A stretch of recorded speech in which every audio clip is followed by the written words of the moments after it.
Some beautiful presenters with me. First, we have Chloe, we have Melanie, and Alyssa, and Miha. Along with us is Andika. So group one, we'll be doing an analysis on high-value engineering with a focus on efficiency-driven operations. So, to just give you a quick overview of what we're doing today. Give you 5 seconds to have a look. Okay, next. Alright, so I believe all of you understand what is HPE. So to share with you all what's our perception of efficiency-driven operations. Basically, it's with an aim to responsibly allocate the required resources at cost-effective ways. To give you some examples of really efficient companies, we have companies like Boeing, the plane manufacturer, and also we have Ford, the car manufacturer. However, after some discussion, we have decided to do a case study on Toyota, a very reputable and highly respected company. So, just to give you a brief introduction of Toyota, it was formed in 1937 by this guy called Kiichiro Toyoda. This guy is one of the first few people who implemented this system called the Toyota production system. He was the one who started this system and improved efficiency for Toyota. I'll talk more about this later, but first, I'll bring you back to 1920s. Okay, 1920s, Toyota, before they started manufacturing cars, they were making automatic looms. This is what a loom looks like. It's the machine that makes fabrics. Okay, so what's so special about all these Toyota's automatic looms, right, is that it's built with the principle of Jidoka, or automation for English. To put it simply, just automation with a human touch. Yeah, okay. To help you visualize, imagine yourself running a whole line of production. All this production, right, they are run by machines. So these machines, they will be doing your repetitive jobs. You don't have to have a human to do all it. It will be fast and efficient. You as a human, you just be the one supervising these machines. Now, what is your job? Your job is to make sure that the quality control is all implemented on the spot. Jidoka, in this Jidoka system, right, if something goes wrong, the quality control process will take place. As you can see from the slides, there are 4 steps. First, they will identify, you yourself as a human, you will identify the problem. Okay? After that, you will stop the production line. You'll be given the power to stop the production line to rectify the problem on the spot, and also to prevent any reoccurrence of the problem. Now, what's so good about this system is that you can do a quality control on the spot, so you don't have to wait for the product to be finally produced, and then you do a QC. So it's a very effective way of doing production.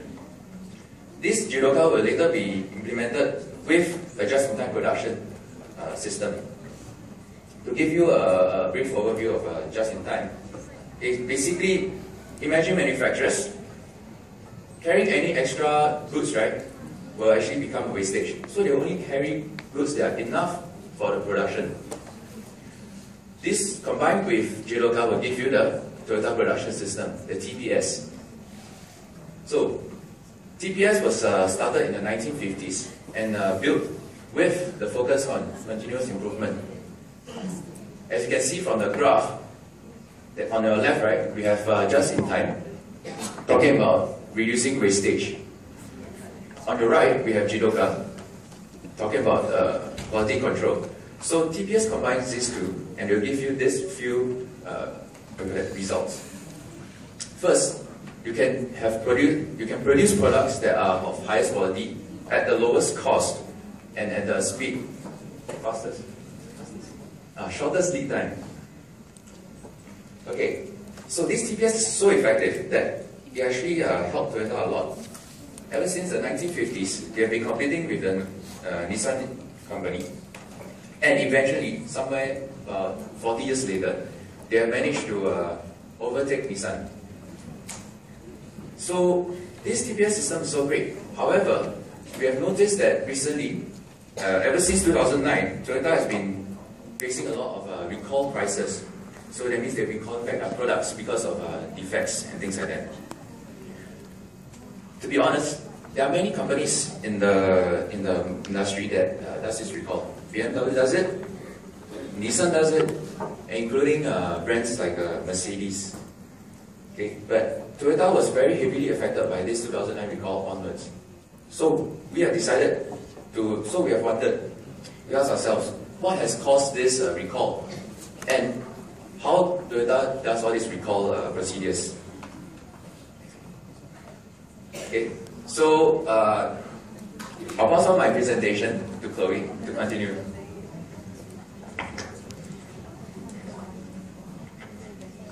Yes. Thank you, Clement. So, the two questions that we have to ask are, okay, so the two key issues that are related to the recall crisis is varying from the Toyota production system, which is Toyota changing from being quality-oriented to a sales growth-oriented company. And the second issue would be Toyota's poor management resulting in the recall crisis. So Toyota had to have a competitive edge over their competitors, which are like Ford and General Motors. And in order to do that, they have to be more sales growth oriented. And the first step to doing that is to cut costs. Because by cutting costs, they could increase their revenue. And when their revenue is increased, their market share is also increased. And at the same time, the product complexity of the car system is also increasing and becoming more complex. And because of these two, because of the expansion and the increasing complexity, the company Toyota had to outsource to more suppliers, more new suppliers, and also had to employ more employees. And because these employees and suppliers are not given enough time to learn the knowledge and information of Toyota, then they could not help out with the business operations normally. And this resulted in the quality being compromised. This is what we found online, which can relate to the problem that Toyota is facing, which is from business expansion, which is new products had to be introduced more quickly, new plants had to be opened more rapidly, and supply networks had to be expanded more aggressively. And to introduce new products, Toyota need to find new suppliers, new and more suppliers, and because of that, they are affected internally and externally, and that resulted in them becoming more dependent on new suppliers for sources of critical components. And because of that, they face several negative consequences, such as having lesser quality control and as well as communication barriers. So because of the expansion, there are cracks in the Toyota production system.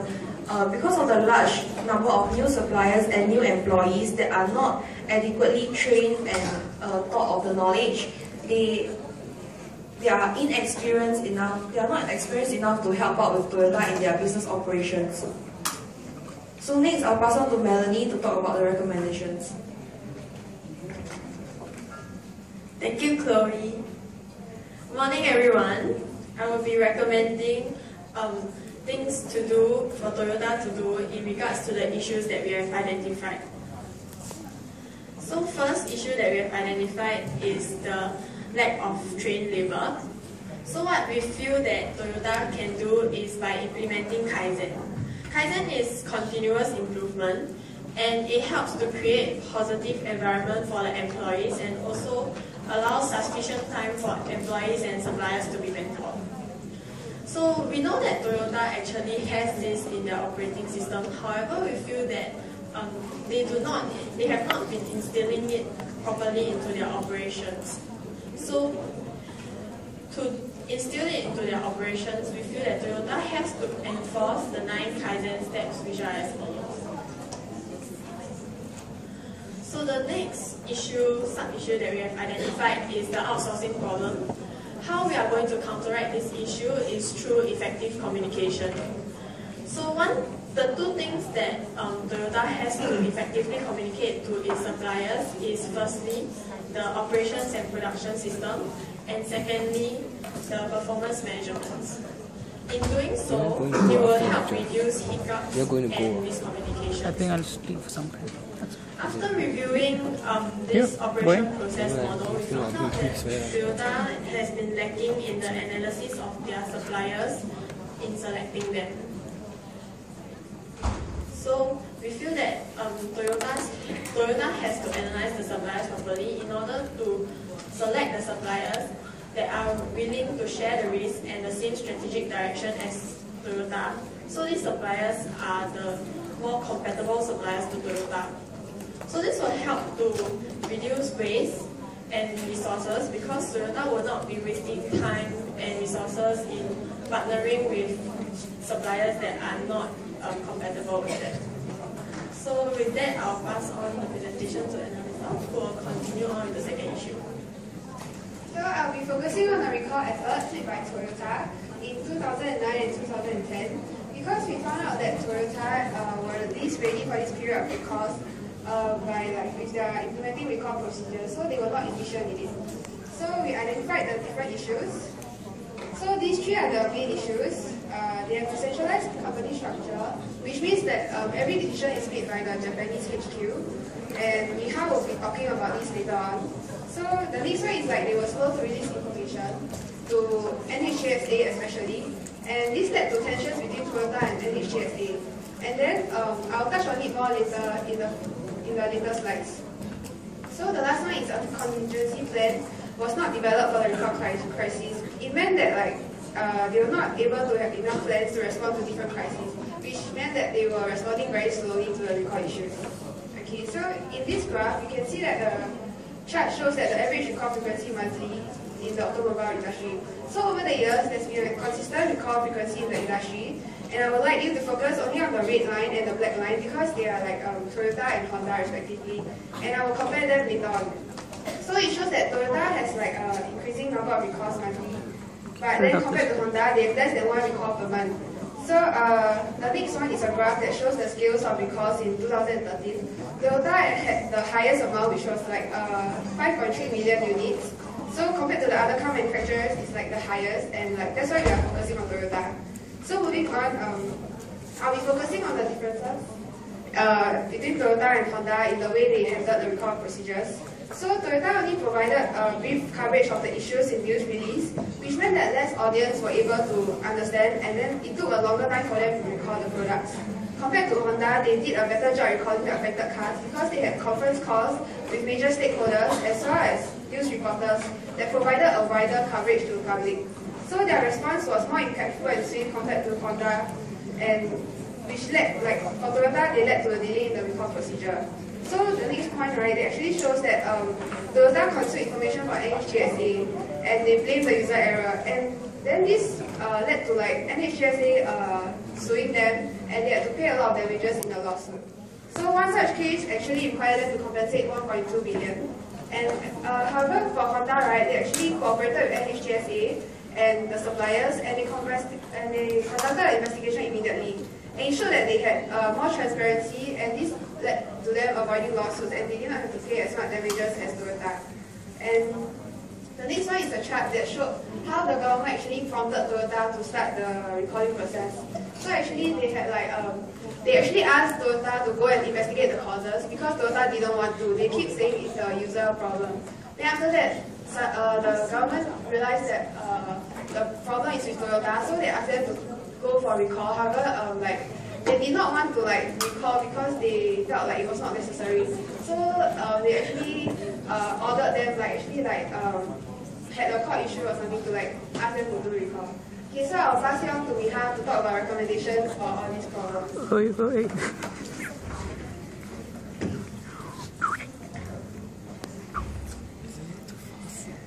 Very good morning to you all. I've been given the responsibility to discuss the recommendations for this issue. Moving on to the first point, which is being proactive for feedback. That means Toyota should listen to its customers.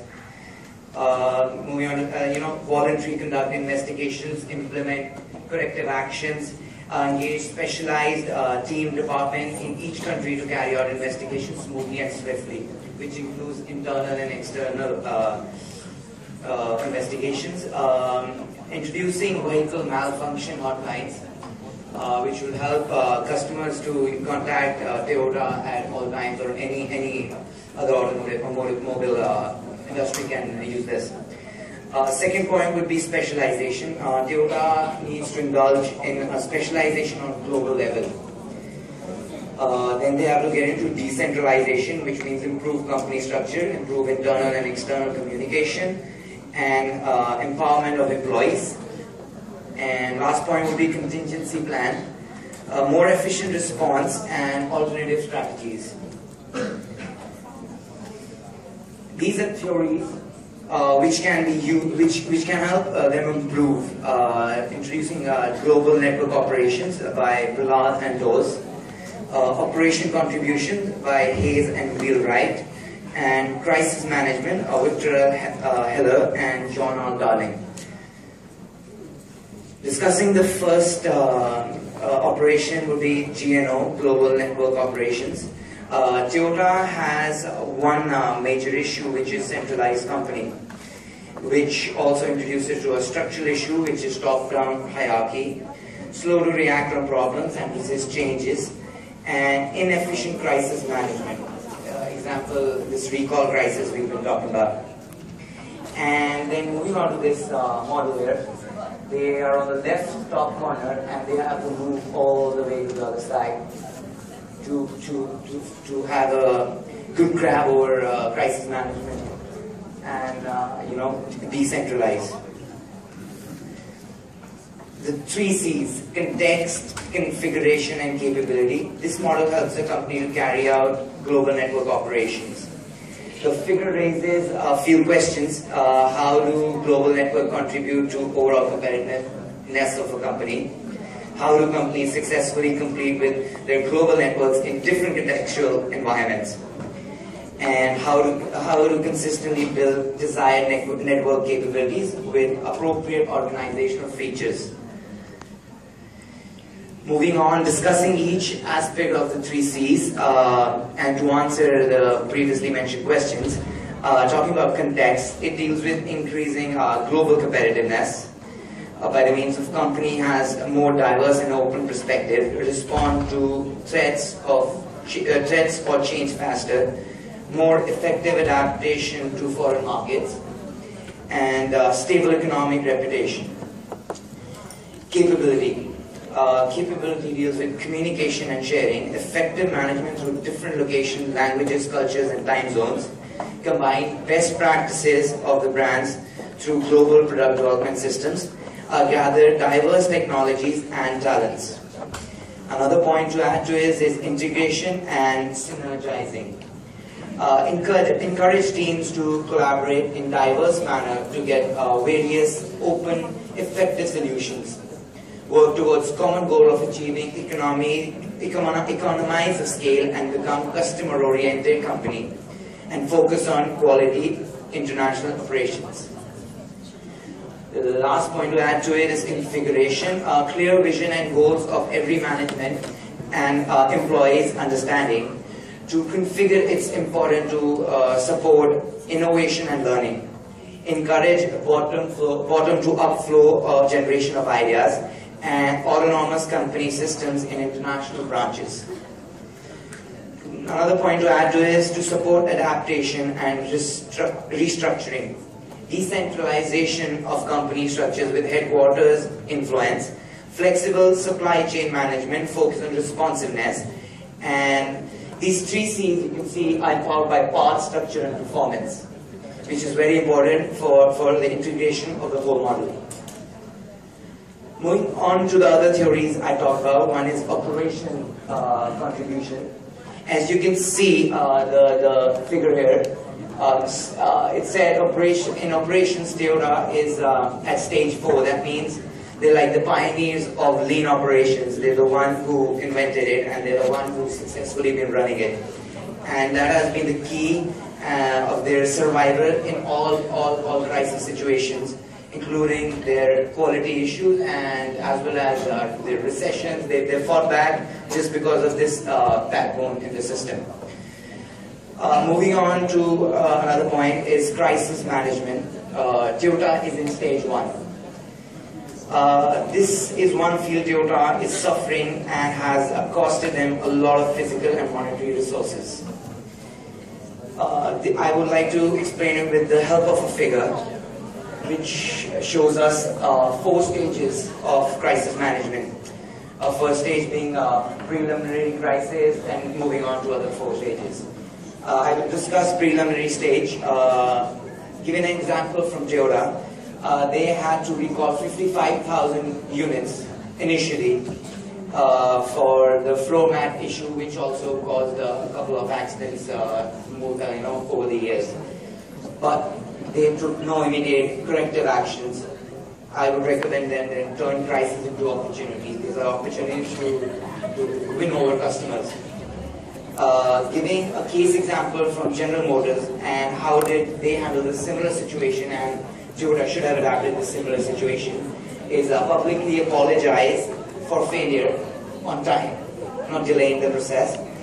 Impulse buying when owners are called up by a dealer during recall. Bring in new sales and extra repair services. And Toyota should have used similar approaches to avoid any further losses and end their misery. Going on to the next step is acute stage. This deals with crisis situation moves into a more serious stage. Talking about a similar same case, the floor mat issue wasn't resolved in the first stage. Moved on to the acute stage. It took a public concern.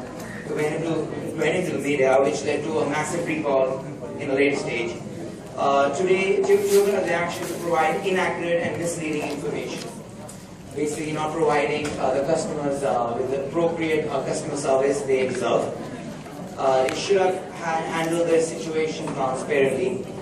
They should have understood different business cultures and different cultures in different countries. This can be done by strengthening public relations skills, understanding business practices and expectations in different cultures and countries. Chronic stage. This is the third stage of the process. At this stage, situation worsens. It takes a turn in which big companies can dissolve. Incur huge losses in certain cases. The problem: long period of investigation on acting upon the situation. Toyota's reaction was allocate a lot of resources and to regain trust. The problem was they were too late to do so. The damage was already done, the brand name was already affected. Add to this, every company faces unexpected situations, but a superior crisis management system can help organizations to sustain in unexpected situations. Today, Toyota wasted a lot of time on arguing how to handle issues instead of addressing the issue directly. They needed to establish the means of handle such situations in future to avoid any more implication in terms of poor crisis management.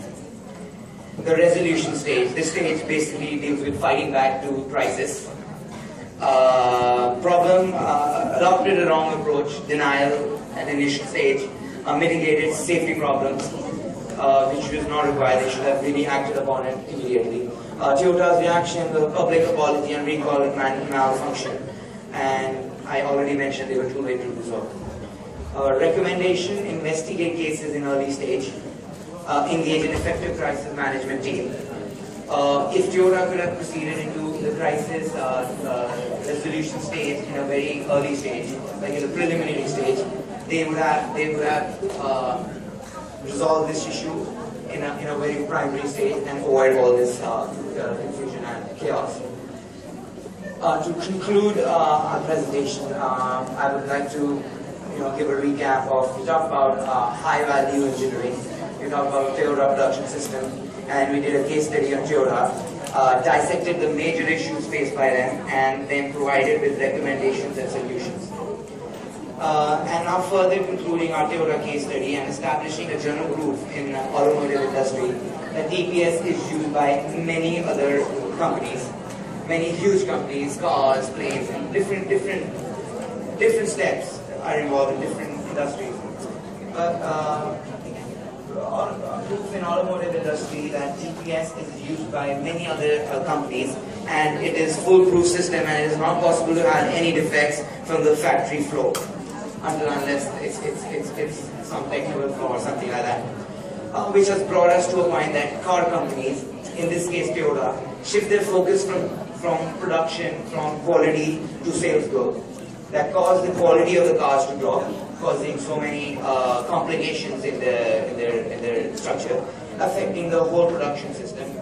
This caused severe problems to Toyota, as they had to recall over tens of millions of cars over the years since the change in focus. Their poor management of recall procedures led to billions of dollars in damage. To give a final word to this is frameworks and recommendations will be able to help cope up with these issues to avoid any further complications. And with this, I'd like to thank you all.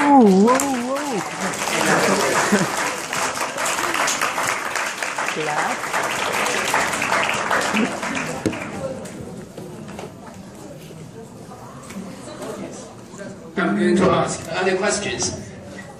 Yes, please. I have three things. First one is the ninth article that was supposed to be actually says that I think Toyota is the one that spearheaded Kaizen, so I'm not sure how that can be a recommendation. Second thing is that Toyota uses lean production strategies internally. Perhaps we can look at how they can deliver their products and their cars fast externally to their customers. The third thing is the 10th article that was supposed to be as well, the agility versus leanness. Perhaps we can use that as a way of helping Toyota as well.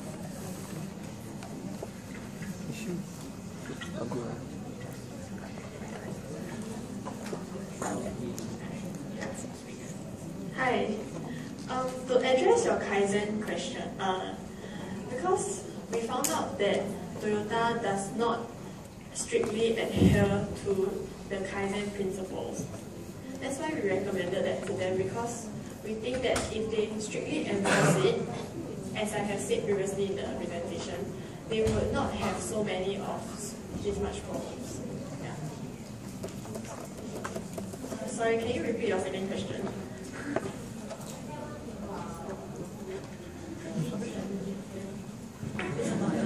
Productions, but they use it more internally. But they're having this problem where they can produce things fast, but they don't deliver to the customers fast enough.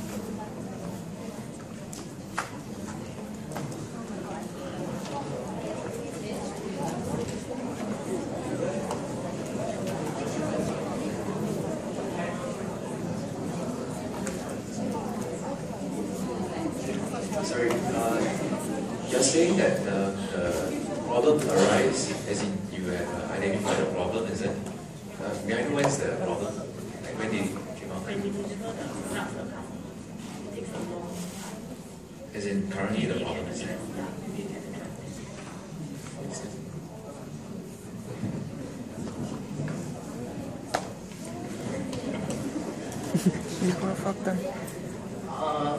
You're saying that Toyota doesn't deliver on time.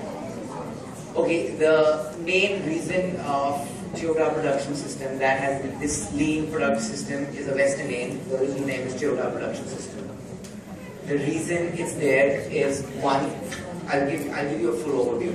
Number one reason is to avoid inventory storage.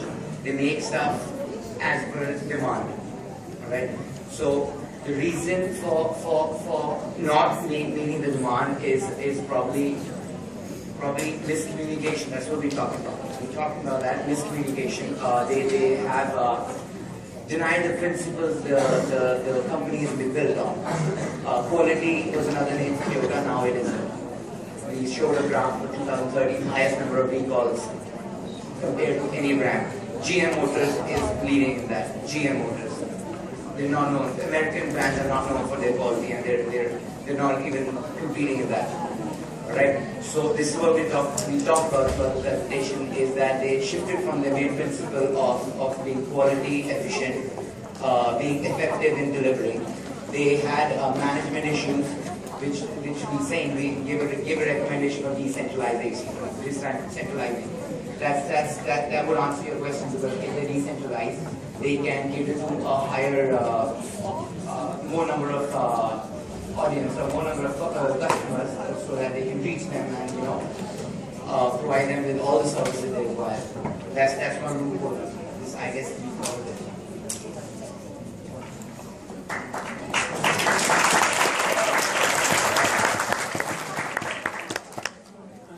Are your questions answered? Okay, good. Do you have more questions for our group one? Yes? How many more questions? This is like conclusion means your presentation generating discussion. Yes, I would like to address this question to this very handsome guy. You mentioned that they should improve their recall procedure or crisis management. This will cost money, and how is it being more efficient? Alright, I'll answer that for you. So what we're looking for is to reduce the time management. So part of efficiency is not only cost, it's also the effort taken and also the time. So no matter what we do to increase the responsiveness, how we handle recall, it's obviously going to increase the cost. So what we're looking for is to reduce the time taken for it to reach the customers. So with all this, the reputation of Toyota will be salvaged, and that's the answer for you.